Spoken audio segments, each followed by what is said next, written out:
भक्तजनों, आज हम सुनेंगे सोमवार व्रत की विधि एवं कथा।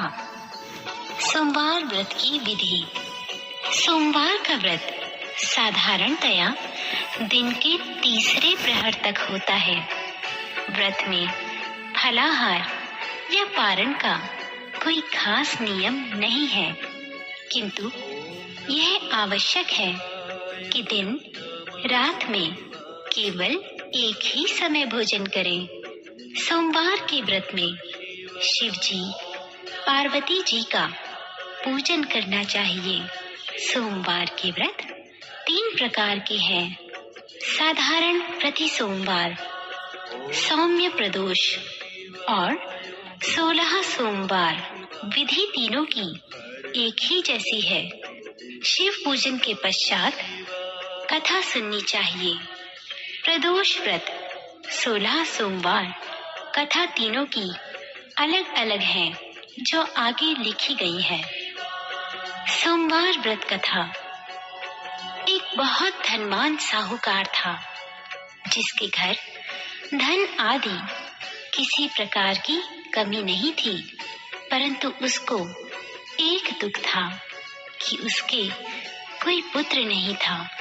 वह इसी चिंता में रात दिन रहता था। वह पुत्र की कामना के लिए प्रति सोमवार को शिव जी का व्रत और पूजन किया करता था तथा सायंकाल को शिव मंदिर में जाकर शिव जी के श्री विग्रह के सामने दीपक जलाया करता था। उसके इस भक्ति भाव को देखकर एक समय श्री पार्वती जी ने शिव जी महाराज से कहा कि हे प्रभु, यह साहूकार आपका अनन्य भक्त है और सदैव आपका व्रत और पूजन बड़ी श्रद्धा से करता है। इसकी मनोकामना पूर्ण करनी चाहिए। शिव जी ने कहा, हे पार्वती, यह संसार कर्म क्षेत्र है। जैसे किसान खेत में जैसा बीज बोता है वैसा ही फल काटता है, उसी तरह इस संसार में जैसा कर्म करते हैं वैसा ही फल भोगते हैं। पार्वती जी ने अत्यंत आग्रह से कहा, महाराज, जब यह आपका अनन्य भक्त है और इसको अगर किसी प्रकार का दुख है तो आपको अवश्य ही वह दुख दूर करना चाहिए, क्योंकि आप सदैव अपने भक्तों पर दयालु होते हैं और उनके दुखों को दूर करते हैं। यदि आप ऐसा नहीं करेंगे तो मनुष्य आपकी सेवा तथा व्रत क्यों करेंगे? पार्वती जी का ऐसा आग्रह देख शिव जी महाराज कहने लगे, हे पार्वती, इसके कोई पुत्र नहीं है।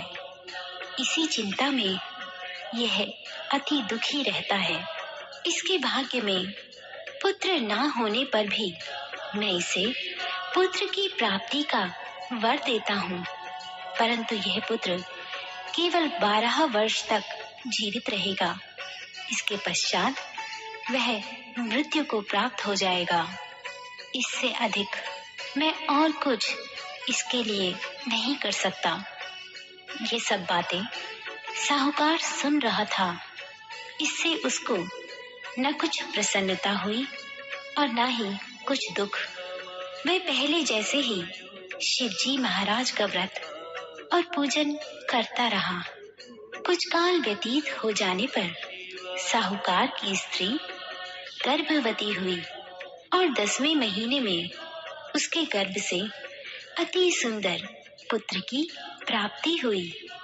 साहूकार के घर में बड़ी खुशी मनाई गई, परंतु साहूकार ने उसकी केवल 12 वर्ष की आयु जानकर कोई अधिक प्रसन्नता प्रकट नहीं की और न ही किसी को यह भेद बताया।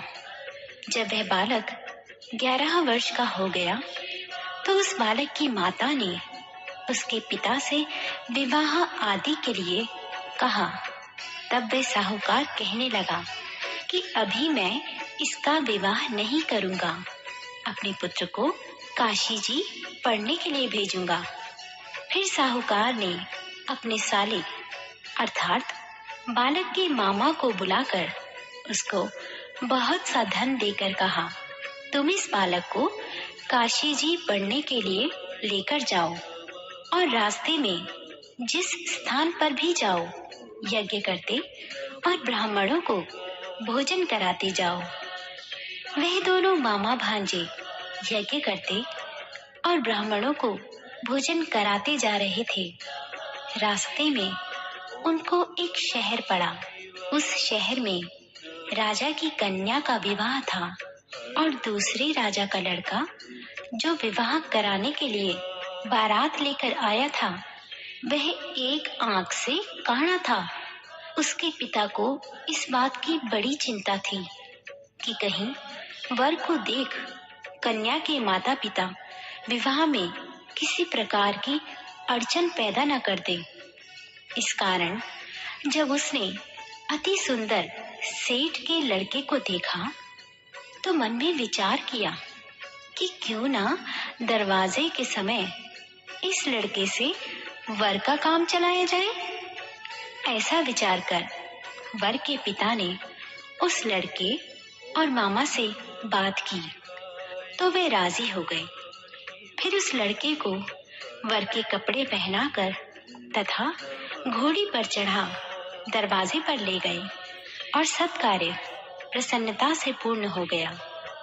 फिर वर के पिता ने सोचा कि यदि विवाह कार्य भी इसी लड़के से करा लिया जाए तो क्या बुराई है।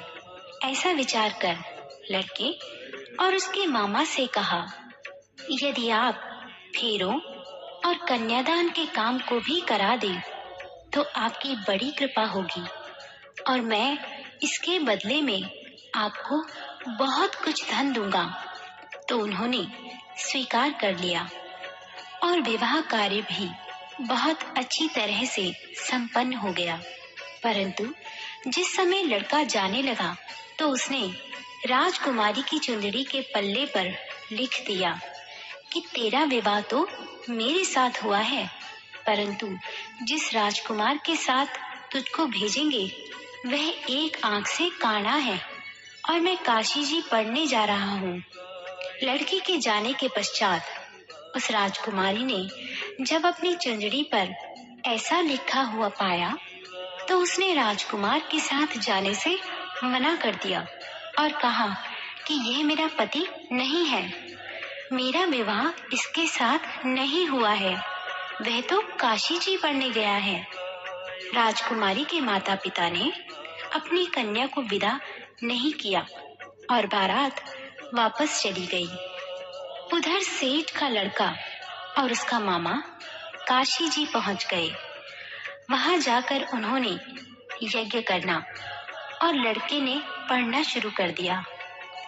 जब लड़के की आयु 12 साल की हो गई, उस दिन उन्होंने यज्ञ रचा रखा था कि लड़के ने अपने मामा से कहा, मामा जी आज मेरी तबीयत कुछ ठीक नहीं है। मामा ने कहा, अंदर जाकर सो जाओ। लड़का अंदर जाकर सो गया और थोड़ी देर में ही उसके प्राण निकल गए। जब उसके मामा ने देखा कि वह बालक मुर्दा पड़ा है तो उसको बहुत दुख हुआ और उसने सोचा कि अगर मैं अभी रोना पीटना मचा दूं तो यज्ञ का कार्य अधूरा रह जाएगा। अतः उसने जल्दी से यज्ञ का कार्य संपन्न कर ब्राह्मणों के जाने के बाद रोना पीटना आरंभ कर दिया। संयोगवश उसी समय शिव पार्वती जी उधर से जा रहे थे। जब उन्होंने जोर जोर से रोने की आवाज सुनी तो पार्वती जी कहने लगी, महाराज कोई दुखिया रो रहा है, इसके कष्ट को दूर कीजिए। जब शिव पार्वती जी ने पास जाकर देखा तो वहां एक लड़का मुर्दा पड़ा था। पार्वती जी कहने लगी, महाराज ये तो उसी सेठ का लड़का है जो आपके वरदान से हुआ था। शिव जी कहने लगे, हे पार्वती इसकी आयु इतनी ही थी, सो यह भोग चुका। तब पार्वती जी ने कहा, हे महाराज, इस बालक को और आयु दो, नहीं तो इसके माता पिता तड़प तड़प कर मर जाएंगे। पार्वती जी के बार बार आग्रह करने पर शिव जी ने उसको जीवन दान दिया और शिव जी महाराज की कृपा से लड़का जीवित हो गया। शिव पार्वती कैलाश चले गए। तब वह लड़का और मामा उसी प्रकार यज्ञ करते और ब्राह्मणों को भोजन कराते अपने घर की ओर चल पड़े। रास्ते में वे उसी शहर में आए जहां उसका विवाह हुआ था। वहां पर आकर उन्होंने यज्ञ आरंभ कर दिया तो उस लड़के के ससुर ने उसको पहचान लिया और अपने महल में ले जाकर उसकी बड़ी खातिर की। साथ ही बहुत दास दासियों सहित आदर पूर्वक लड़की और जमाई को विदा किया। जब वे अपने शहर के निकट आए तो मामा ने कहा, मैं पहले तुम्हारे घर जाकर खबर कराता हूँ। जब उस लड़के के मामा घर पहुंचे तो लड़के के माता पिता घर की छत पर बैठे हुए थे और यह प्रण कर रखा था कि यदि हमारा पुत्र सकुशल लौट आया तो हम राजी खुशी नीचे आ जाएंगे, नहीं तो छत से गिरकर अपने प्राण खो देंगे। इतने में उस लड़के के मामा ने आकर यह समाचार दिया कि आपका पुत्र आ गया है, तो उनको विश्वास नहीं आया। तब उसके मामा ने शपथ पूर्वक कहा कि आपका पुत्र अपनी स्त्री के साथ बहुत सारा धन लेकर आया है।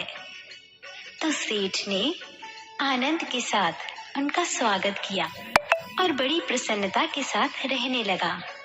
इसी प्रकार जो कोई भी सोमवार के व्रत को धारण करता है अथवा इस कथा को पढ़ता है और सुनता है, उसकी समस्त मनोकामनाएं पूर्ण होती हैं।